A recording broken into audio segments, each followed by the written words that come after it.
What's up, everyone? It's Dark Kitty here, and today I will be reading a Crash Bandicoot fanfiction that I wrote. I finished it a month ago, but started 2 or 3 months ago, so it didn't take me that long to write. Anyway, it's a fanfiction based off the Crash Bandicoot franchise. Some of the characters in this fanfiction are made up by me. You'll be able to tell if you've ever played Crash Bandicoot before. So, let's get started. Oh, and since this fanfiction's actually kind of long, the chapters are long, so I'll have to read only one chapter at a time, so I'll keep this short. And I'm going to do these fanfiction readings in between my Mario Party 2 videos and maybe some other videos, if I ever do any more. Anyway, I know I didn't say anything about fanfiction reading before, but now I decided to give it a shot. Anyway, chapter 1. Oh yeah, and I did not name these chapters, could not think of names for them. So, yeah. And no, I'm not lazy, just couldn't think of names for them is all. Anyways, on to chapter 1. Things had been a lot different now that new beings had been born into the world. The world was a little better, actually. It seemed nicer now that Natalie was around. Natalie was a blue hybrid, blue like her father.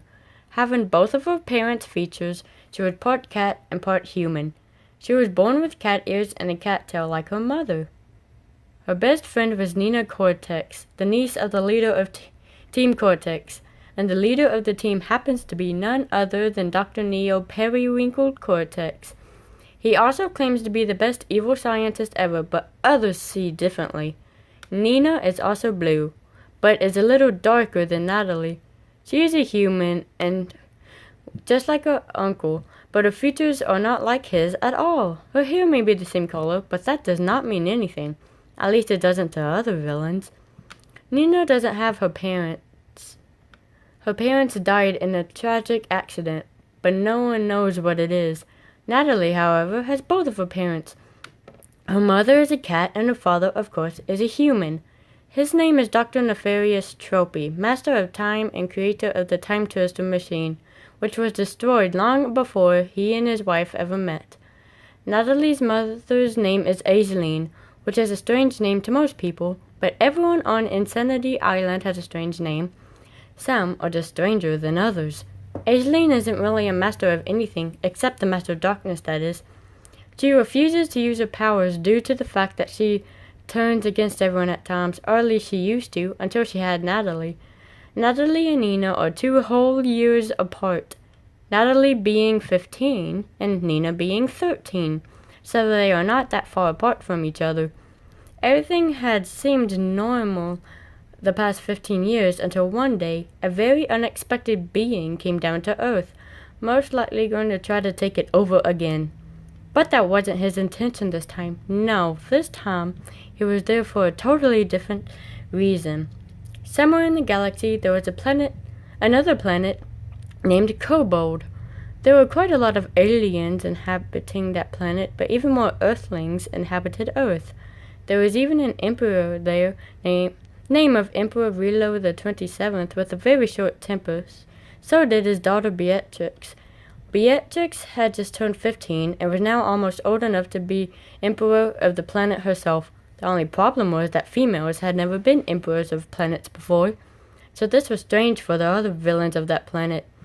Beatrix was part cat and part alien. She looks mostly like a cat, taking on the features of her mother, whom her father killed right after Beatrix was born. Her mother hasn't been spoken of ever since. Everyone seemed to forget about her, even her name. Beatrix had red fur and ears that were long and pointed straight up. She had a lot of problems, especially her mental disorder. See, she has a severe case of ADHD, so it's almost impossible to get her to stay still for even 5 seconds. Beatrix was sitting in one of the worlds on Kobold, a world known as Techni. That was Gary's world, where Beatrix would go to clear her mind if she needed to let off some steam and vent. That was the world of technology, which was ironic because Gary was a robot. Beatrix was sitting on the edge of one of the buildings when she saw a shadow beside her. She turned around and saw Gary standing there, looking down at her. He had a bit of a concerned expression on his face. "Your, uncle wants to see you," said the robot. "What does he want this time?" asked Beatrix. I don't know. He just said he wanted to see you for something. Beatrix stood and walked out of that world, back to her father's Colosseum. Her uncle was standing in front of the world portal. He must have known she was there. Hey, Uncle, she said. You wanted to see me for something? Yes, said her uncle. His name was Nitrous Oxide, but of course, everyone just called him Oxide, except his niece, of course. She either called him Uncle or Uncle Oxide. He was a green alien just like his much older brother, who happened to be Beatrix's father. We are going to Earth today. Dad has told me about Earth. He said that it is a terrible planet, one that he tried to destroy long ago. Why would he ever let us go there, especially now? What's the reason for this? We will be staying there for several months. Well, I won't be staying there. I will take you there, but you will stay with others. I, however, have to come back up here. I do have duties, after all. I understand, but why are we going there? You still haven't told me. Do you really want to know? Let me tell you, it's not all that important. This is Lyra's idea, after all. Lyra was a tan wolf and another resident of Kobold. She had a daughter named Ashley, who happened to be Beatrix's best friend. Ashley was part wolf and part goblin, but she had no tail. She did have some of her father's features, but not that many. Lyra? Said Beatrix. She wasn't too fond of Lyra, especially since she was unique and a little different from the others. Beatrix was too, but no one hated her because she was the Emperor's daughter, of course. Why would you want to send me down to Earth? What's the reason for this, Uncle? How should I say this? You are being sent to the Academy of Evil. The Academy of Evil? Beatrix was confused now. What's that? It's a school where you learn how to be really evil. But I'm already evil. I don't need to learn anything else, do I? I mean, I am the Emperor's daughter. I don't need to go to some academy to learn how to be evil if I already am evil. Like I said, this wasn't my idea. But you know Lyra, she always comes up with the strangest ideas, especially this one. And I'm not explaining why she came up with this idea either. She never told me so. Look, can we just go and get this over with? Oh, of course. I was thinking the same thing, but you wanted answers, and I gave them to you. Beatrix and her uncle stepped into his spaceship.